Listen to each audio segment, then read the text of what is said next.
What if I told you that living in a cave isn't just for cavemen? Over the years, some people got really creative and built full-blown cities underground. Whether it was to dodge blistering heat, avoid nuclear fallout, or just for the sake of staying out of sight, these underground cities are brilliant! So, grab a helmet and flashlight because we're going deep into the world's most insane underground cities. Our first stop, Petra, aka the Lost City. It sounds like something straight out of Indiana Jones, and honestly, it kind of is.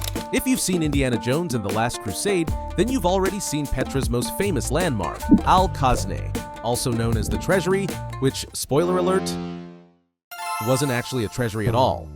It was a royal tomb. This ancient city was carved directly into rose-red sandstone cliffs, which, by the way, makes it look like something built by gods rather than humans.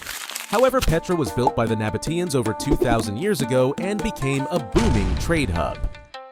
These guys controlled key trade routes and made serious money taxing goods like silk, spices, and incense passing through. But then, after a mix of earthquakes and shifting trade routes, the city was abandoned and eventually swallowed by the desert.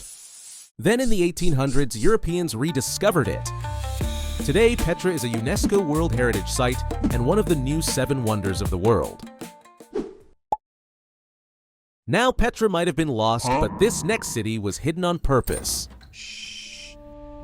Deep in Turkey's Cappadocia region, there's an underground city so massive it could hold 20,000 people, and it's called Derinkuyu. Carved into soft volcanic rock, Derinkuyu wasn't just some cozy underground village, it was a fortress.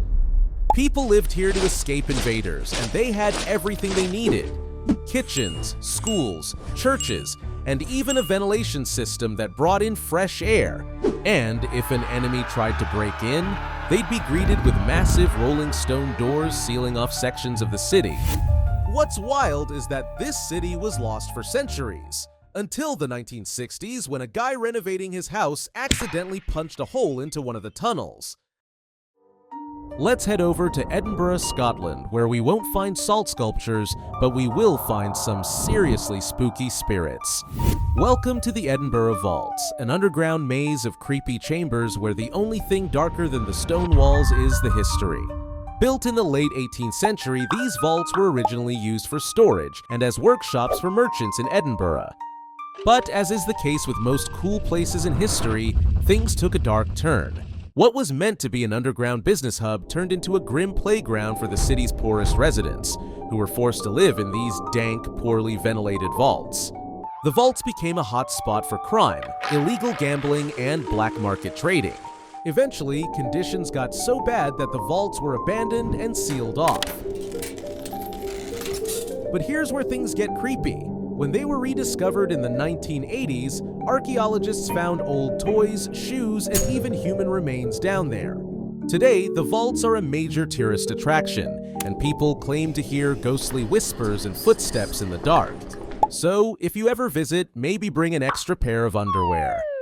Our next location is close by, so we will just take the train. We are headed to Corsham, but while we are on the way, don't forget to like the video if you are enjoying and subscribe for more of the world's wonders. Oh look, we have arrived at Corsham.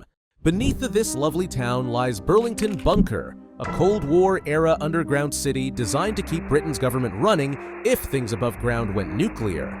Built in the 1950s, this massive 35-acre bunker could house 4,000 officials, with enough supplies to keep them going for 3 months. It had hospitals, cafeterias, a BBC studio, and even a pub, because apparently nuclear war is best handled with a pint in hand. This place was kept completely secret until 2004. That means for 50 years, the British government had a secret backup headquarters, and the public had zero clue. Speaking of Plan Bs, not to be outdone by Britain, China had its own Cold War-era underground city. Except instead of a government hideout, this one was built for millions of people. Under Beijing lies hidden an underground metropolis.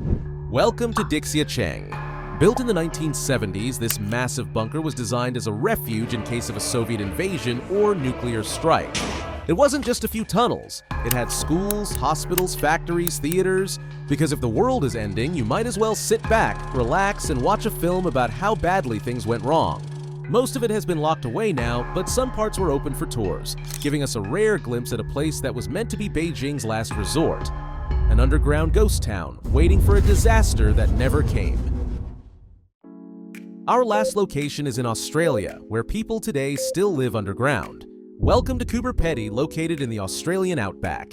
Out here, temperatures are hitting over 45 degrees Celsius, and people realize that living above ground was basically slow cooking yourself. So instead of melting on the surface, they built their houses underground. Not only that, but they have hotels below the surface, and even some magnificent-looking churches. And did I mention Coober Pedy is the opal capital of the world? This place produces more than 70% of the world's supply, meaning there is a chance that your fancy opal ring came straight from someone's living room here. Alright, I think we've officially learned that humans might just be distant cousins of moles, digging tunnels, living underground. If you loved this deep dive into the world beneath us, make sure to like and subscribe for more videos like this.